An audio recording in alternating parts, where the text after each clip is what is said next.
১৯৭১ সালে স্বাধীনতা লাভের পর থেকে বাংলাদেশ স্থিতিশীলতা ও প্রবৃদ্ধির এক সোনালী যুগ পার করছে। বিগত দেড় দশকে বাংলাদেশের অর্থনীতি $৪৬০ বিলিয়ন পৌঁছেছে, যা বিশ্বের ৪১তম বৃহত্তম অর্থনীতিতে পরিণত হয়েছে এবং ২০৪০ সালে $১ ট্রিলিয়ন অর্থনীতি মাইলফলক স্পর্শ করার পথে রয়েছে। ক্রমবর্ধমান জনসংখ্যা ও বিকাশমান কর্মশক্তির সহায়তায় বাংলাদেশের বৈচিত্র্যময় অর্থনীতি, বিশ্ববাজারে রপ্তানি এবং ব্যবসাবান্ধব পরিবেশ বাংলাদেশকে সমৃদ্ধির পথে পরিচালিত করেছে।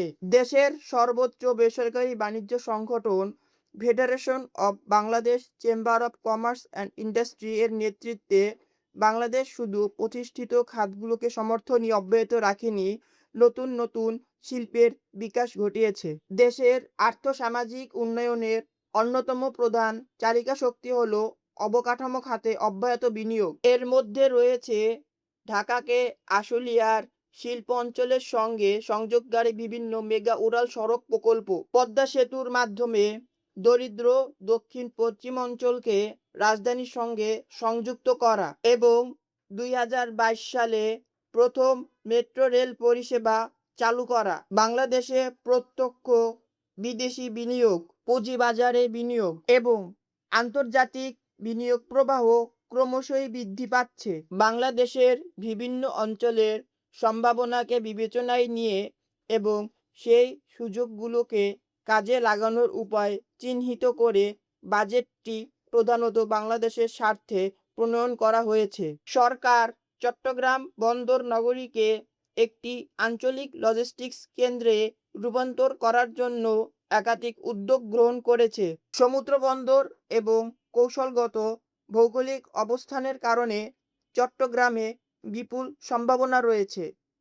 এই বিষয়টি অনুধাবন করে সরকার তার উন্নয়ন কর্মসূচিতে বেশ কিছু উদ্যোগ অন্তর্ভুক্ত করেছে। কর্ণফুলী নদীর তীরে আনোয়ারাতে ৬০০ একর জায়গার উপর একটি অর্থনৈতিক অঞ্চল তৈরি করা হবে। এই আনোয়ারাতে ৬০০ একর জায়গার উপর অর্থনৈতিক অঞ্চল তৈরি করার পাশাপাশি বেশ কিছু কয়েকটি বন্দর উন্নয়ন প্রকল্পেরও পরিকল্পনা হয়েছে। চট্টগ্রাম বন্দরকে একটি লজিস্টিক্স হাব হিসেবে গড়ে তোলার পদক্ষেপের পাশাপাশি চট্টগ্রামের শাহ আমানত আন্তর্জাতিক বিমানবন্দরকে একটি প্রধান কার্গো ও যাত্রী কেন্দ্রে উন্নীত করার পরিকল্পনা অন্তর্ভুক্ত রয়েছে। চট্টগ্রামের এই আনোয়ারা অর্থনৈতিক অঞ্চলটি হবে Chinese economic and industrial zone, অর্থাৎ চট্টগ্রামের এই আনোয়ারা অর্থনৈতিক অঞ্চলে বিশাল চীনা বিনিয়োগ হবে। সেজন্য সরকার রেলপথের মাধ্যমে লাকসাম অংশের উন্নয়নের মাধ্যমে ঢাকা ও চট্টগ্রামের মধ্যে রেল যোগাযোগের সময় প্রায় ২ ঘন্টা কমানোর পরিকল্পনা করছে। এই উদ্যোগগুলো বাস্তবায়িত হলে চট্টগ্রাম কেন্দ্রিক অর্থনৈতিক অঞ্চলটি একটি লজিস্টিক্স হাবে পরিণত হবে, যা বন্দরগুলোকে আরও দক্ষতার সাথে কাজ করতে সক্ষম করবে। বিগত ৬ বছরে গড়ে ৬.৪% প্রবৃদ্ধি নিয়ে বাংলাদেশ ইতিমধ্যে ভিয়েতনাম, ইন্দোনেশিয়া, ভারত ও থাইল্যান্ডকে ছাড়িয়ে একটি উদীয়মান অর্থনীতিতে পরিণত হয়েছে। বাংলাদেশ খুব শীঘ্রই ২০৪০ সালের মধ্যে $১ ট্রিলিয়ন অর্থনীতিতে পরিণত হওয়ার প্রচেষ্টায় রয়েছে এবং ১০% বৃদ্ধি অব্যাহত থাকলে ২০৩০ সালের মধ্যেই $1 ট্রিলিয়ন অর্থনীতির মাইলফলকে পৌঁছানো সম্ভব হবে। বিশাল ভোক্তা শ্রেণী, তরুণ জনগোষ্ঠী, অর্থনৈতিক স্থিতিশীলতা, ডিজিটাল পদ্ধতির অগ্রগতি এবং বেসরকারি খাতের দ্রুত সম্প্রসারণ থেকে বাংলাদেশ একের পর এক অর্থনৈতিক সুবিধা ভোগ করছে, যেখানে দেশের ভবিষ্যৎ যাত্রার প্রধান চালিকাশক্তি হবে বেসরকারি খাত। বাংলাদেশ এখন অন্যান্য উন্নয়নশীল দেশের অর্থনীতির জন্য একটি রোল মডেল। বিশেষ করে স্থানীয় জনগণের উন্নয়নের কারণে দেশের বেসরকারি খাতের উল্লেখযোগ্য অবদান এই প্রবৃদ্ধিকে চালিত করছে। বাংলাদেশ ৮টি মৌলিক চালিকা শক্তির উপর ভিত্তি করে একটি উদীয়মান শক্তি হিসেবে গড়ে উঠেছে। এগুলো হলো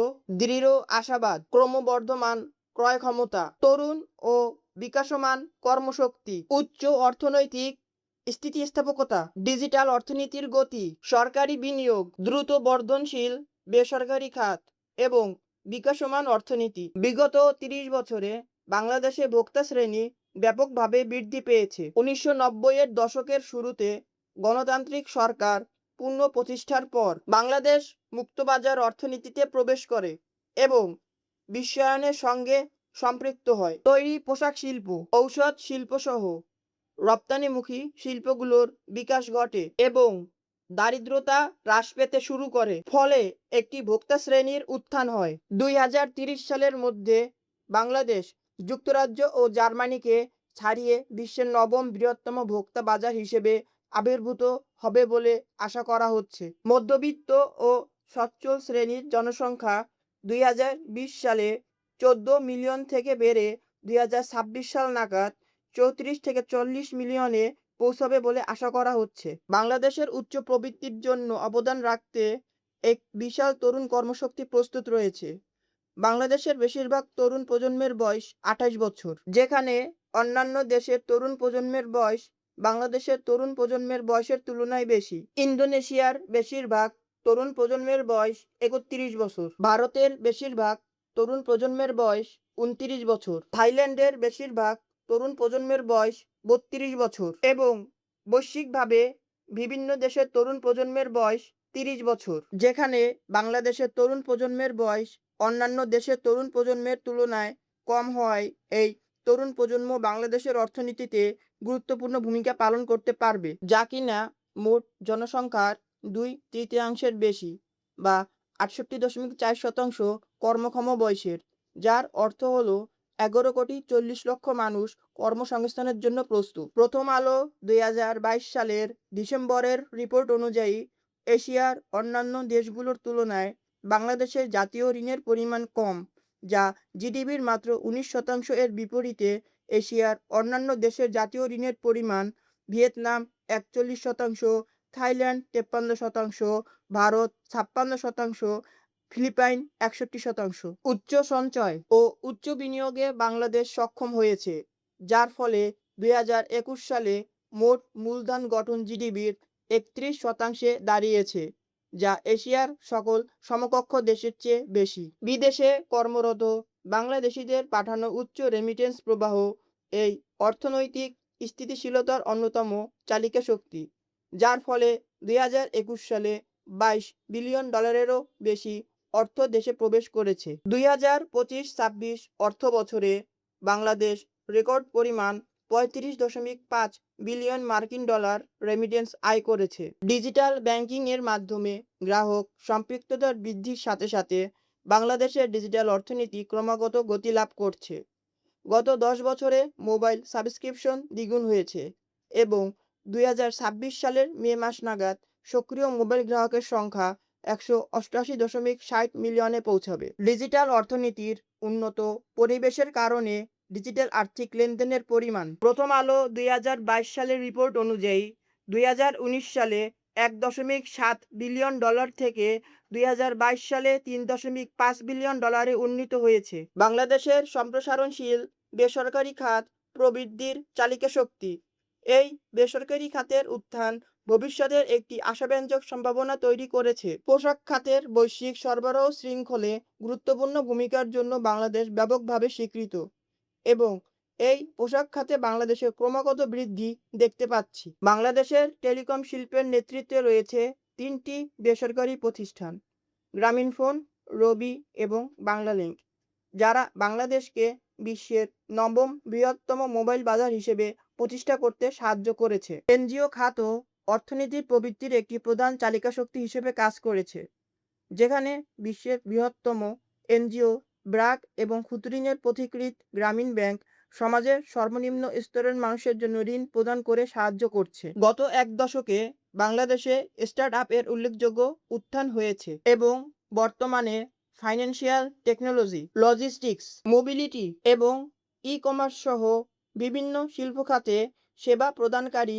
১২০০ এর বেশি সক্রিয় স্টার্টআপ রয়েছে। জাপানের সফটব্যাংক এর বিনিয়োগের আকর্ষণের মাধ্যমে বাংলাদেশে প্রথম মোবাইল আর্থিক সেবা প্রদানকারী প্রতিষ্ঠান হিসেবে আত্মপ্রকাশ করেছে বিকাশ। বিকাশ বর্তমানে বাংলাদেশের একটি শীর্ষস্থানীয় মোবাইল আর্থিক সেবা প্রদানকারী প্রতিষ্ঠান। গত ১ বছরে সপাপ, চাল ডাল এবং পাঠাওয়ের মতো প্রতিষ্ঠানগুলোর শক্তিশালী প্রবৃদ্ধির সুবাদে স্টার্টআপগুলো একটি নতুন মর্যাদার দিকে এগিয়ে যাচ্ছে। তথ্য ও যোগাযোগ প্রযুক্তি বিভাগের flagship venture capital fund startup Bangladesh এর মাধ্যমে উৎসাহিত করতে সক্রিয় ভূমিকা পালন করছে। বিশ্বমঞ্চে অন্যান্য খাতও উঠে আসছে, যেখানে বহুজাতিক পণ্য সংস্থা, প্রাণ আরএফএল এর মতো প্রতিষ্ঠান এবং রেনেটার মতো ঔষধ কোম্পানি সংস্থাগুলো আফ্রিকা, মধ্যপ্রাচ্য, ইউরোপ, যুক্তরাজ্য ও যুক্তরাষ্ট্রে তাদের ব্যবসা সম্প্রসারণ করছে। সফল স্থানীয় প্রতিষ্ঠান স্কয়ার ফার্মাসিউটিক্যালস, রেনেটা লিমিটেড এবং ফরচুন শুজ তাদের অসাধারণ প্রাতিষ্ঠানিক সাফল্যের স্বীকৃতিস্বরূপ এশিয়া প্যাসিফিক অঞ্চলের ফোর্বস এর তালিকায় স্থান পেয়েছে। ৬,৫০,০০০ ফ্রিল্যান্সার নিয়ে বাংলাদেশ ভারতের পর বিশ্বের দ্বিতীয় অনলাইন শ্রম সরবরাহকারী দেশ। বিশ্বের মোট ফ্রিল্যান্সারের ১৫%ই বাংলাদেশে বাস করে, যা কিনা বাংলাদেশের অর্থনীতির সম্ভাবনাকে ক্রমাগত চালিত করছে। উবার, পাঠাও, ট্রাক লাগবে ও ফুড পান্ডার মতো ডিজিটাল প্ল্যাটফর্মগুলো দেশের অভ্যন্তরে ৫ লক্ষ কর্মসংস্থান সৃষ্টি করবে বলে আশা করা হচ্ছে। এই ক্রমবর্ধমান ই-কমার্স খাতের উত্থান ও ডিজিটাল অর্থনৈতিক প্রবৃদ্ধিকে চালিত করছে বাংলাদেশের অর্থনীতিকে। বাংলাদেশে ৫০,০০০-এরও বেশি ফেসবুক উদ্যোক্তা রয়েছে।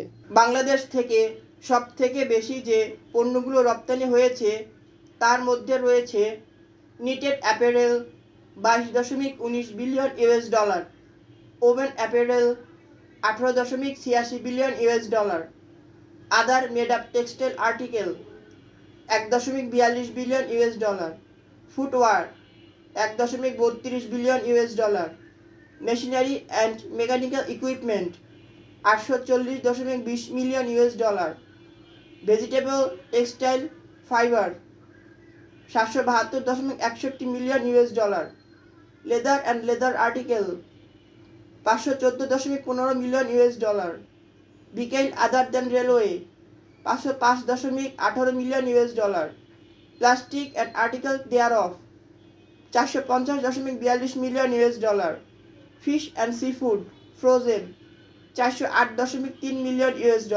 লাইক, সাবস্ক্রাইব, কমেন্ট এবং শেয়ার করে আমাদের সাথে থাকবেন।